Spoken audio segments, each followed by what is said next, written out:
So now we can start talking about the block diagrams. So let's just start reading from here. Block diagram is a diagram of the system in which the principal parts of functions are represented by blocks connected by lines that show the relationships of the blocks. Well, the name says it all, right? So you're really talking about a diagram that consists of blocks. So probably the most important thing I should say right at the beginning is that block diagram representation is not unique. So it's not true for transfer functions, for example. If you have a system, then it has a certain transfer function, it doesn't change. Okay, so if you consider the relationship between the input and output of a system, the transfer function is always the same. But for the very same system, you can draw different block diagrams, and these blocks can be chosen to show different levels of details. Okay, so let's take a look at some examples. Okay, so first let's consider this system. We're controlling the speed of an aircraft. So this is our system. The input is the throttle input, and the output is the speed of the aircraft. And obviously there's a relation between the two, right? If you change the throttle position, that will change the thrust force, and that will obviously change the speed of the aircraft. So this is a block diagram. So you have one block that represents everything in the system. Alternatively, you can represent the same system by using more number of blocks, like this one, for example.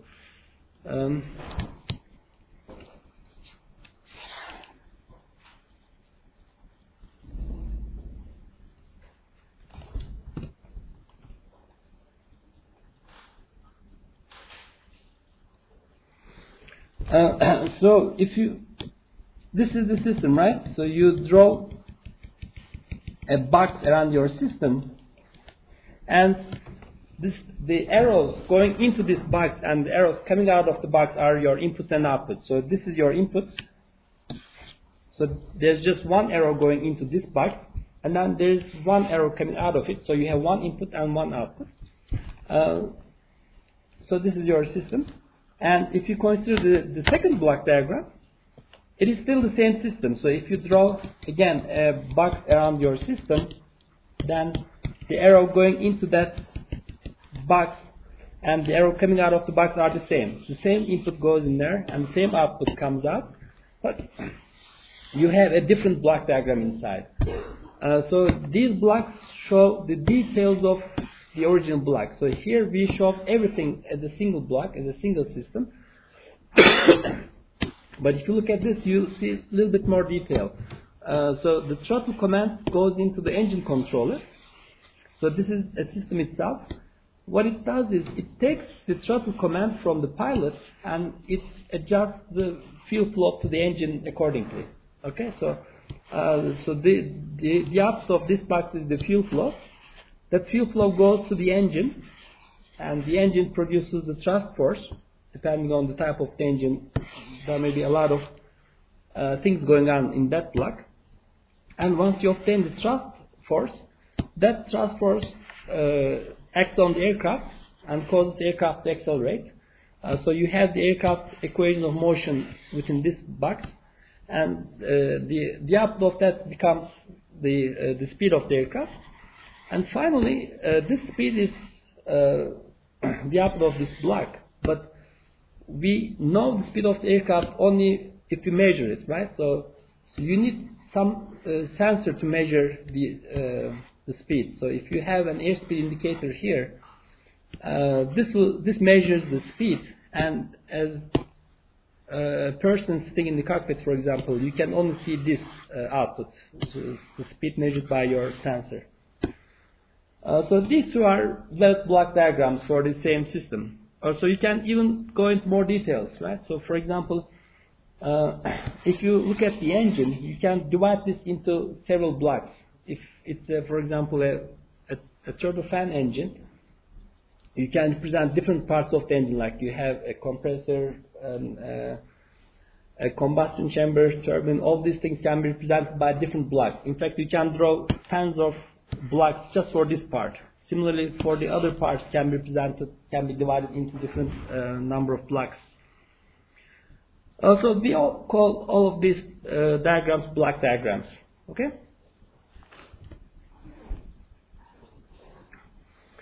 So this is an important note here. So in a block diagram, every block is itself a system.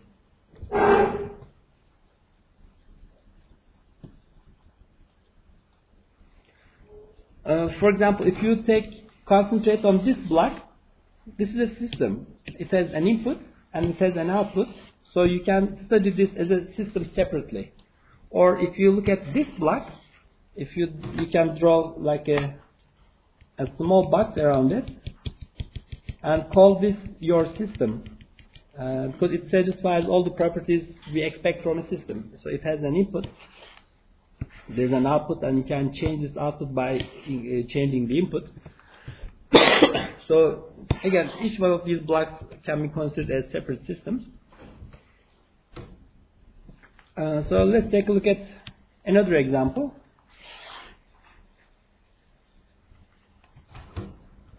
So these arrows between these blocks shows the relationships between the blocks. For example, the throttle command is taken by the engine controller, and the output of this is the fuel flow. So it supplies fuel to the engine by using some fuel pumps. So let's take a look at the next example.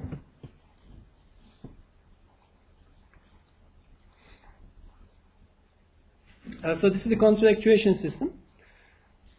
So remember, we use such devices to control the control surfaces of aircraft. The input is some input voltage. So you apply voltage to a DC motor, and that rotates some gears, and which are connected to your control surface, and in the end your control surface actually moves. So this is a block diagram for such a system. Usually the input voltage comes from the autopilot or comes from the remote control. So if you are talking about the remotely controlled aircraft, the pilot sends the command through a radio, and the radio receiver gets that signal, but this is a very low power signal. Okay, so you cannot run your DC motor with that signal directly. So you need to have an amplifier in between. So the amplifier takes that input and then makes it powerful enough to run a DC motor. So the output of the DC motor is a torque, and that torque is connected to your control surface, and it causes that to accelerate, which creates an angular speed. So what this signal or this arrow you see here is that represents the back EMF voltage, if you remember that. So as the motor rotates, due to the rotational speed, there exists a back EMF voltage, and that back EMF voltage is present in DC motor equations. So this block or this arrow represents that. So the output of this entire system is the rotational speed. But remember, rotational speed is the time rate of change of the angular position, right? So if you take the integral of this equation, you get that the angular position is the integral of the angular speed. So what I'm saying is you can take this output and take the integral of it, and the output becomes the angular position. So this is the control surface deflection. So let me call this delta elevator, for example.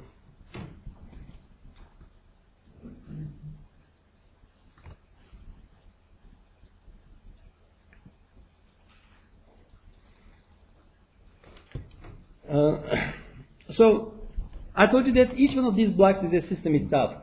So that means you can talk about transfer functions for each one of these systems. So you can analyze this entire system mathematically if you know the transfer functions here. So to understand that better, let me show you the next example.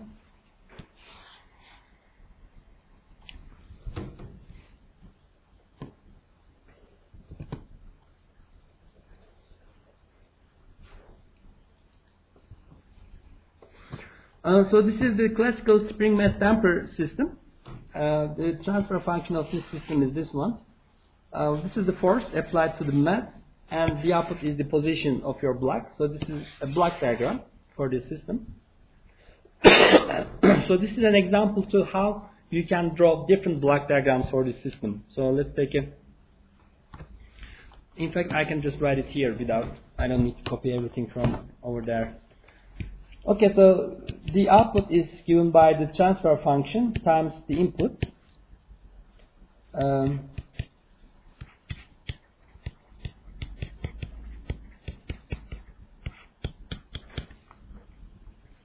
Or I can write this in this form, times the output is equal to the force applied to it. So now let me do the following. Let me just take this term and throw it to the other side of the equation. Okay, so let me just write it in this form: ms squared plus ds times y is equal to f minus k times y. Okay, so it's the same equation. I just moved one term from the left side to the right side. And now let me do the following. Let me divide the equation with this term, and that gives me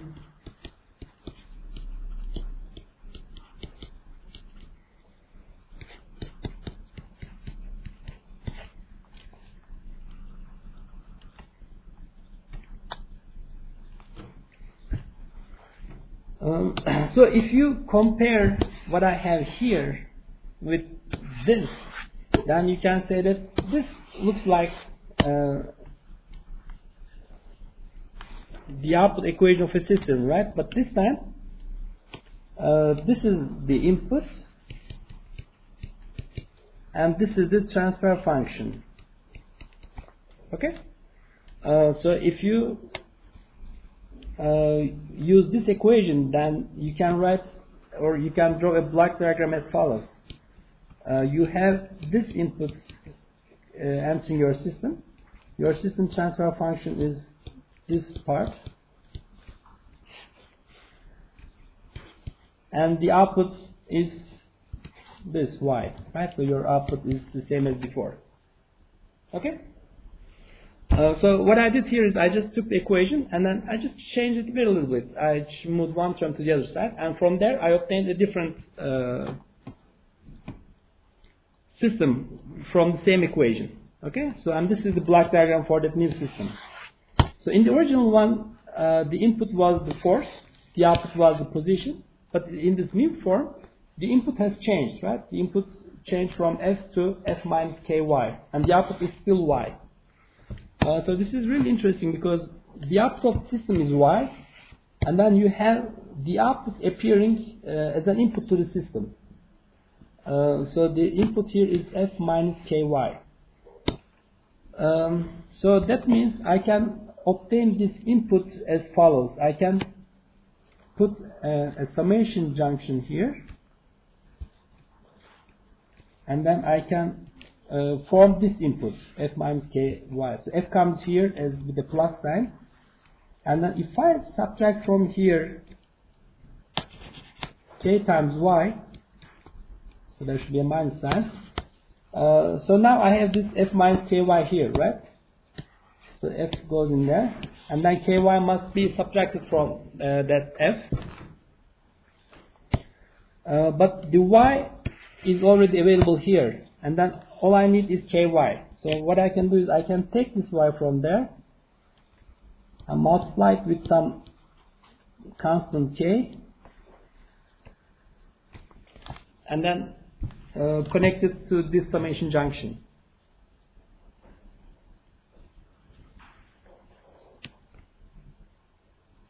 Okay, now let me just draw my box as before. So let me just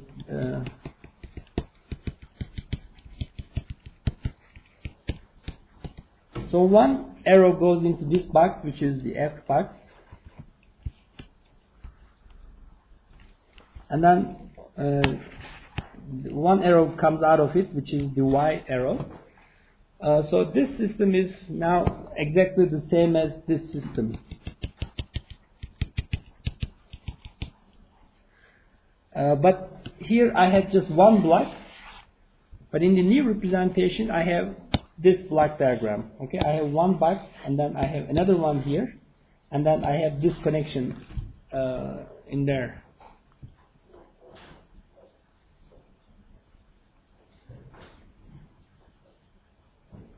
Okay, so we call this connection, we take the output of the system and then bring it and add it somewhere in a prior location in the block diagram. So we call such connections feedback connections.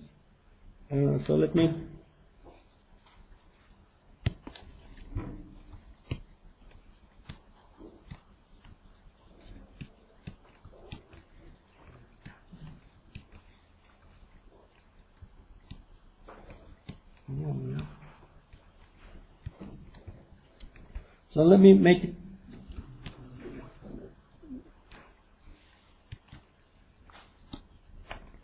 blue. This is the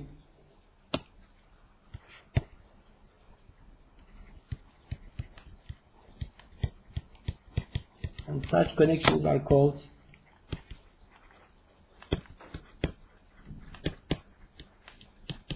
feedback connections.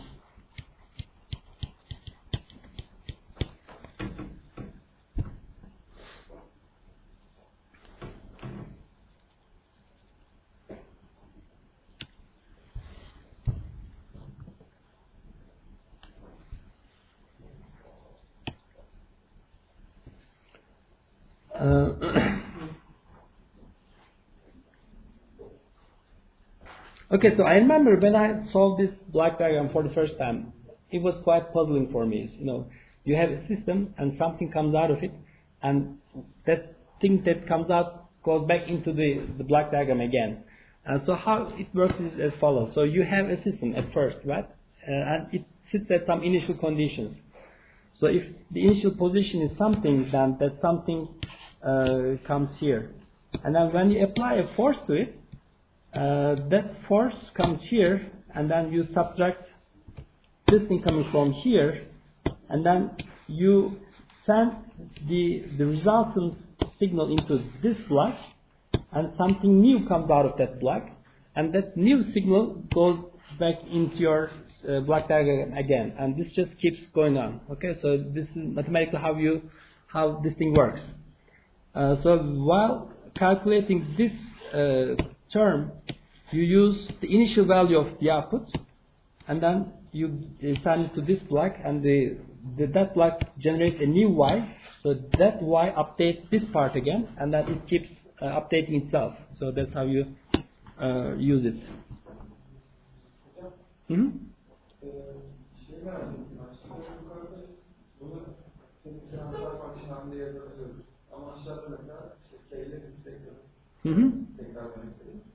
Eğer mesela K'miz kalktığında bunu yapmamızın hiçbir amacı yok değil mi aslında?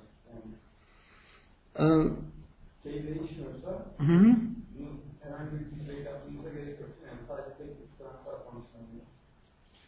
Ama bizim mesela dinamik bir K'miz varsa yani şöyle,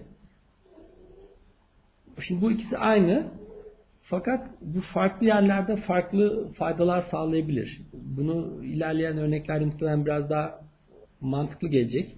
Ama şu noktada şöyle düşün. Sadece iki farklı şekilde yazdık. Yani bunun ne faydası var diye çok şu anda kafayı takma oraya. Yani böyle o da bir blok diagram, bu da başka bir blok diagram. So at this point, all you need to know is that it is possible to draw different block diagrams for the same system. Don't worry about why we are drawing different block diagrams. In fact, you don't have to stop here. You can do the same thing again. So first we move this element to the other side. Now let's move one other term to the other side. So this will give us the following.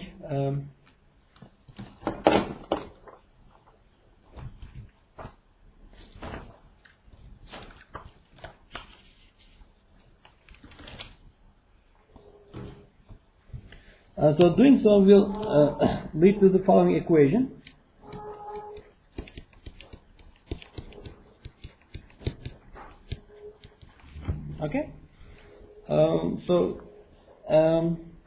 Now at this point, let me define a new variable. Okay, so let me call Q as S times Y. So this allows me to write the following: M times SY, but instead of SI, Y, let me write Q is equal to S minus K times Y minus B times Q.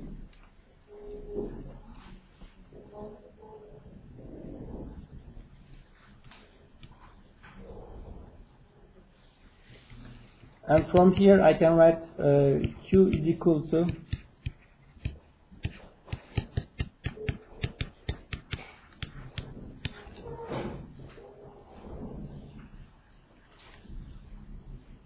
so now this is my transfer function and this is the input signal, right?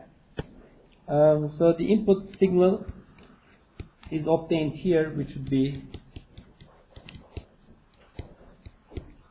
it goes through this transfer function MS, and the output will be Q.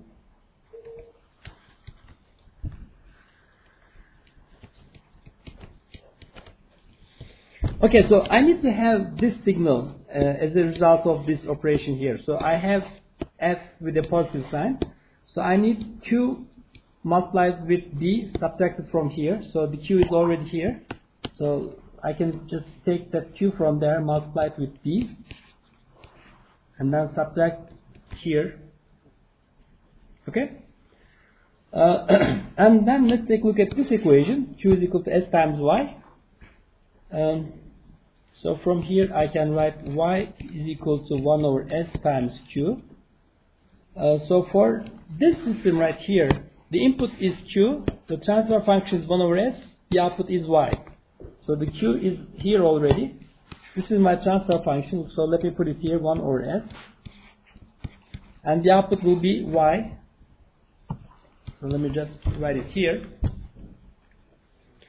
So this is not complete yet, right? Because I still didn't obtain this signal completely. I have F here, so that's there.